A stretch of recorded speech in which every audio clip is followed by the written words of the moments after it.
Alors, je suis ravie de vous retrouver sur ma chaîne Chris Sinclair News pour un nouveau numéro en ce lundi 24 février 2025. Et oui, je vous donne les dates.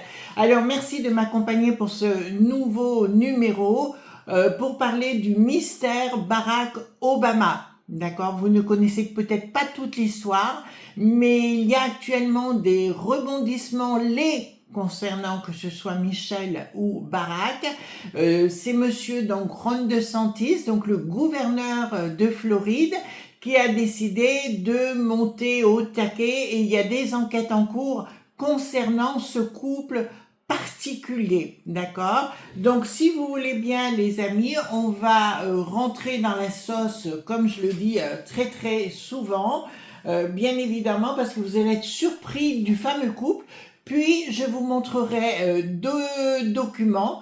Le premier, c'est le véritable certificat de naissance de Barack Obama, disant que effectivement il n'avait pas le droit du tout d'être président des États-Unis, puisqu'il n'est pas né du tout aux États-Unis.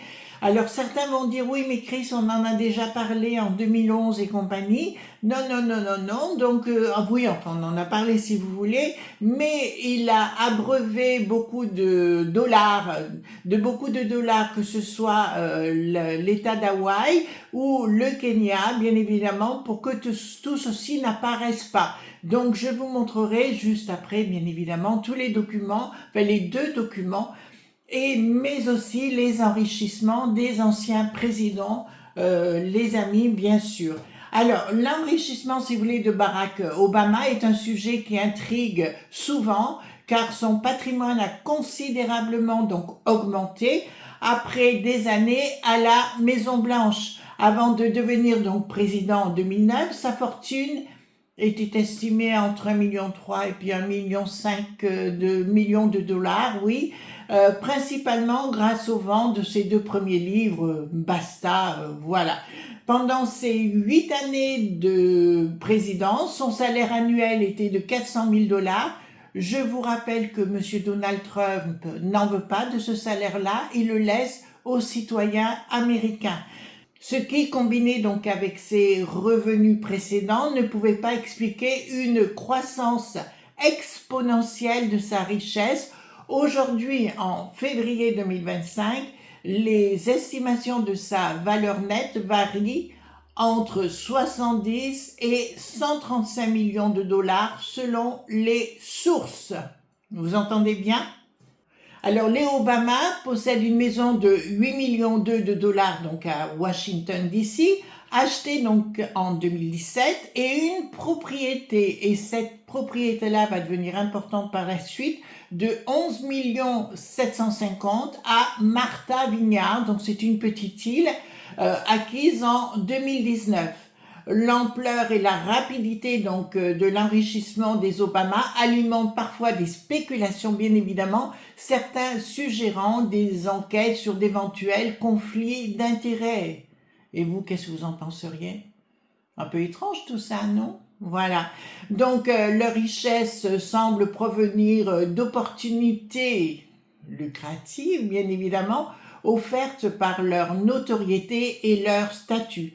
Cela dit, le contraste entre leur discours progressiste, et oui, on est progressiste et on aime les sous-sous, bien sûr, et le succès financier pose des questions éthiques à certains observateurs, les amis.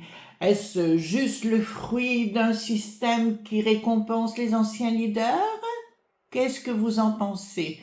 Alors, nous allons parler maintenant de la controverse. Alors, on ne va pas parler, vous savez, il est dit que Michelle s'appelait Michael, vous voyez ce que je veux dire? Voilà, donc Candace Owens en a beaucoup parlé, donc je vous laisserai aller voir les vidéos, il y a des vidéos qui sont traduites en français. Mais il s'est passé dans cette propriété de Martha un événement très important, c'est la mort de Tafari Campbell, qui était le chef cuisinier personnel de Barack et de Michelle Obama.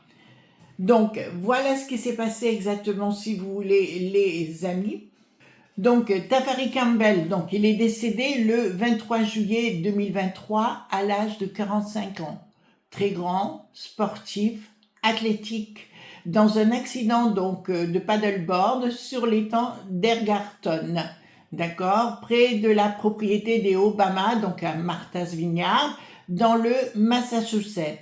Campbell, qui avait rejoint leur équipe à la Maison-Blanche donc dès 2009, puis a continué de travailler pour eux après la présidence.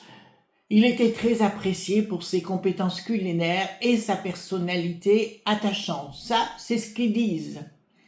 Ce soir-là, il était sur l'eau avec une autre personne, une femme non identifiée, bien évidemment. Ça vous semble pas surprenant?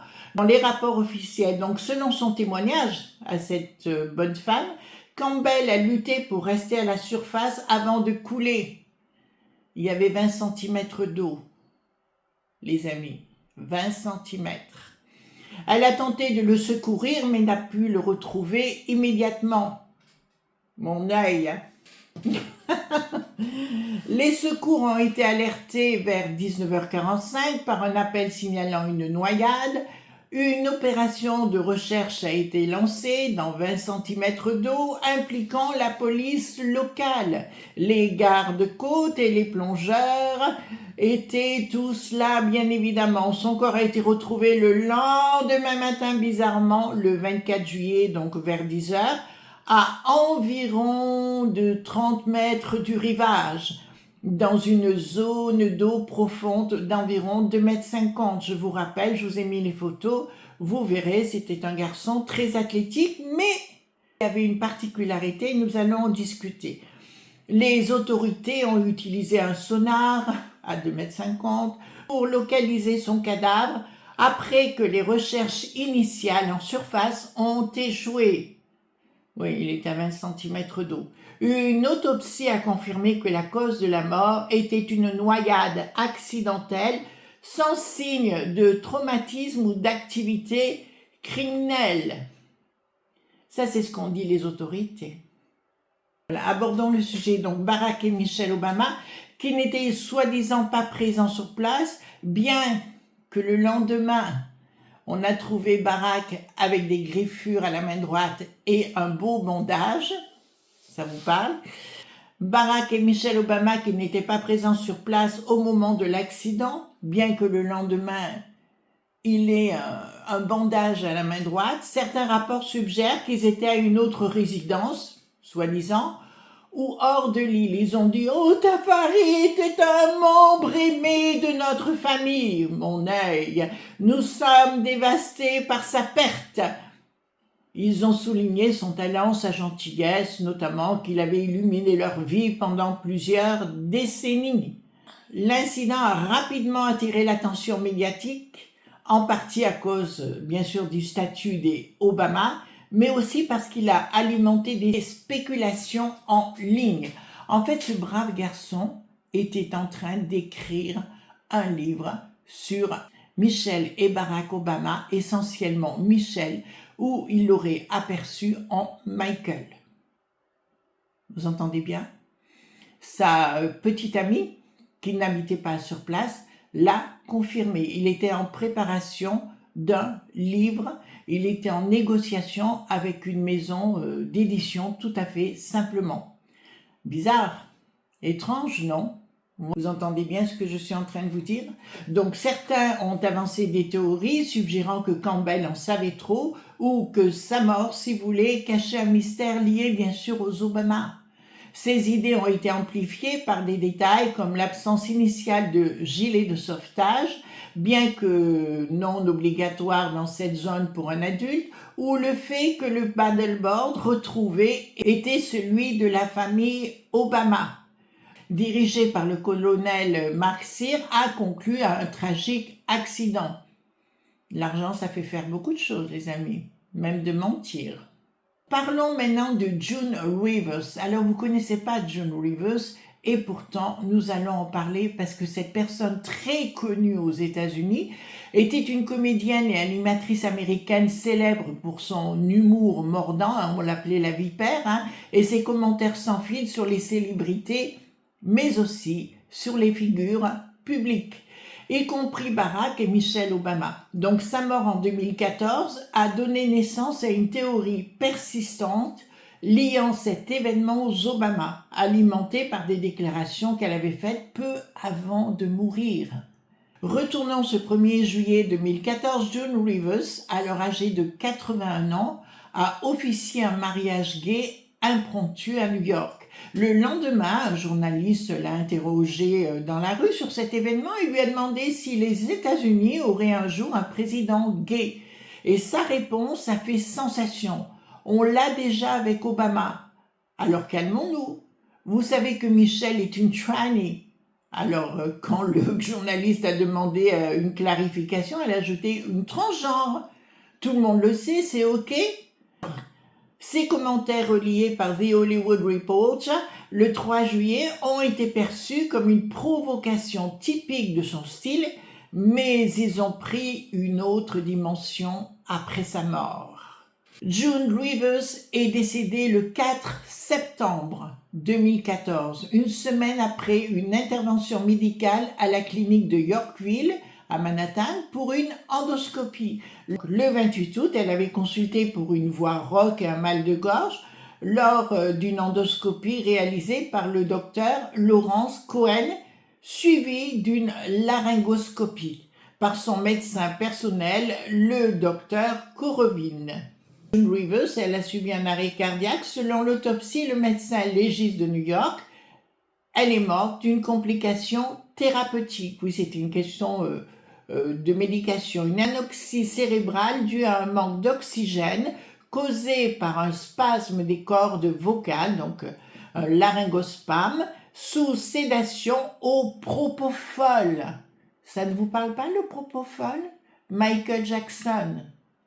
L'histoire, son décès, le propofol. Elle est tombée dans le coma et n'a jamais repris connaissance, tout comme Michael Jackson.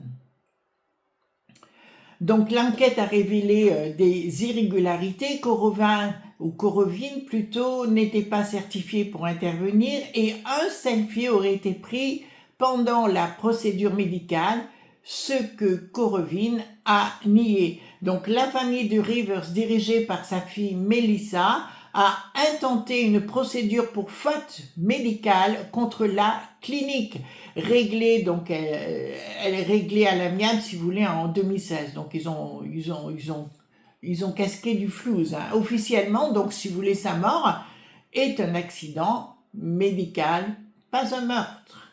Les regards se sont retournés suggérant que les Obama auraient orchestré sa mort en représailles à ses propos sur Michelle. Des figures comme Alex Jones d'InfoWars ont amplifié cette idée en 2016, affirmant que Rivers en savait trop et que sa mort n'était pas une coïncidence. Donc certains posts datant de 2023 et 2024 prétendent que Melissa Rivers, donc la fille, aurait accusé les Obama par rapport à l'incinération. Oui, parce qu'il faut que vous sachiez, c'est qu'elle a été incinérée sans son consentement, ni le consentement de sa fille.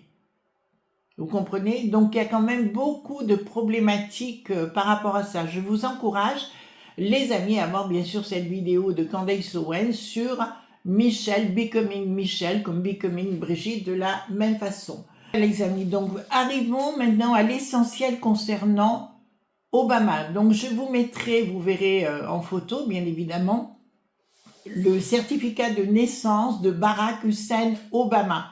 D'après M. Ron DeSantis, si vous voulez, le gouverneur de la Floride, si vous voulez, il le dit clairement aujourd'hui, ce certificat est un véritable certificat et une enquête est en cours. Je vous parle de ces propos qui ont été proférés la semaine passée, donc c'est du neuf, c'est du frais. Et nous voyons, là je vous le montre en grand les amis, bien sûr que birthplace, c'est l'endroit où il est né, c'est bien au Kenya, en Afrique du Sud, donc en Afrique de l'Est, pardon. Il est bien né au Kenya, en Afrique de l'Est. Donc, tout ceci était du fake, il n'aurait jamais dû être président des États-Unis, il n'en avait pas le droit. Bon, je sais que là, l'on marque par exemple qu'il est un il est à Honolulu, si vous voulez, à Hawaï, où il réside, mais en aucun cas, il n'avait le droit de se présenter aux élections. D'accord, vous commencez à comprendre. Alors, bien des gens vont dire, Chris, c'est un fake. Non, c'est réel. C'est actuellement sur les bureaux du FBI. Je vous le dis parce que j'en sais quelque chose et la CIA va s'en mêler également. Maintenant, voyons l'enrichissement des présidents au cours de leur mandat. Nous pouvons observer par exemple que Ronald Reagan, dont je vous montre la photo en même temps, avant son mandat, il disposait de 10,6 millions. À l'arrivée, il en avait 15,4 millions. Vous voyez, rien d'extraordinaire. Le père George Bush, George H.W. Bush, si vous voulez, le père, il avait 4 millions de dollars à la finalité, il en a eu 23 millions à la fin de son mandat. Bill Clinton avait 1,3 million de dollars quand il a fini sa mandature, il en avait 241,5. Vous pensez pas qu'il y a un problème? Hillary, où es-tu avec tes sous-sous? George W. Bush, le fils, il avait 20 millions de dollars sur son compte. À l'arrivée, il en a eu 40 millions de dollars. Bon, ça reste encore, ça va. Barack Obama, quand il a démarré, il en avait 1,3 million. Et à la fin de sa mandature, il en avait 70 millions de dollars. Ça vous parle quelque chose? Ça vous parle? J'espère. Donald Trump, alors lui, on n'est pas dans les millions, on est dans les billions, bien sûr. Bon, c'est un homme richissime. Quant à sa première mandature, il en avait 3,7 billions et en finalité, il en a perdu puisqu'il en a eu 2,5 billions à l'arrivée. Donc, vous voyez bien, nous voyons ici qui sont les profiteurs de tout ce système, les amis. Donc, il est temps, les amis, si vous voulez, de vous réveiller et de croire que dans la politique, tout est béni oui, voyez-vous, ben non, on se fait bananer comme d'habitude, si vous voulez, ils sont là pour le pognon, ils sont pas là pour autre chose. Mais je me languis de suivre cette affaire, donc avec Ron DeSantis, si vous voulez, je me languis de suivre cette affaire qui devrait devenir très croustillante dans les temps à venir. On comprend mieux, alors apparemment la Michelle ou Michael, appelez-la comme vous voulez, ils sont en pleine séparation, bien sûr, avec le Barack actuellement. Voilà, on va voir où ça va nous amener tout ça. Mais voilà, donc sur ce, je vous souhaite une bonne soirée.